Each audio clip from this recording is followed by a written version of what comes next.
Supreme court ने बिल्किस बानो मामले के सभी 11 दोषियों को रविवार तक सरेंडर करने का आदेश दिया है। अदालत ने और मोहलत दिए जाने की उनकी याचिका खारिज कर दी है। बता दें कि गुजरात में 2002 के दंगों के दौरान बिल्किस बानो से गैंगरेप और उनके परिवार के 7 सदस्यों की हत्या के मामले में 9 दोषियों ने अदालत में वीरवार को याचिका दाखिल कर आत्मसमर्पण के लिए और वक्त दिए जाने का अनुरोध किया था। सुप्रीम कोर्ट ने बिल्किस बानो के मामले में सभी 11 दोषियों को रविवार तक सरेंडर करने का आदेश दिया है। अदालत ने और मोहलत दिए जाने की उनकी याचिका खारिज कर दी है।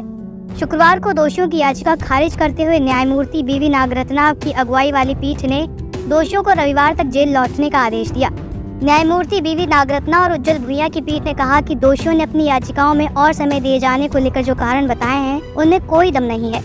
ये कारण उन्हें सरेंडर करने से नहीं रोकते। इससे पहले दोषियों की ओर से पेश हुए वकील ने एक एक कर अलग अलग अपने आवेदन बेंच के समक्ष पेश किए। इनमें बुढ़ापा, स्वास्थ्य समस्याएं, सर्जरी और बूढ़े माता पिता की देखभाल से लेकर सर्दियों की फसलों की कटाई और पारिवारिक जिम्मेदारियों जैसे कारण बताए गए। आवेदन देखने के बाद कोर्ट ने कहा, हमने पहले ही आपको 2 सप्ताह का समय दिया था ताकि आप अपना काम निपटा सके।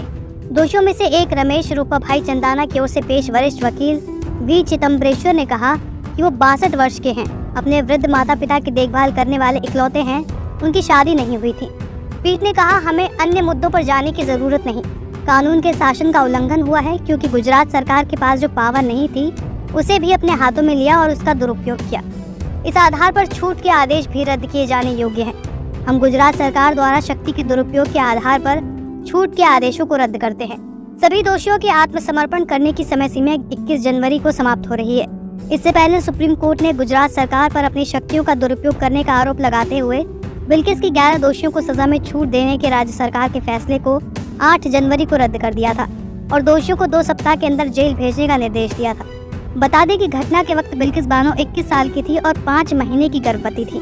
गोधरा ट्रेन अग्निकांड के बाद 2002 के भड़के दंगों के दौरान बानो के साथ दुष्कर्म किया गया था। दंगों में मारे गए उनके परिवार के 7 सदस्यों में से उनकी 3 साल की बेटी भी शामिल थी।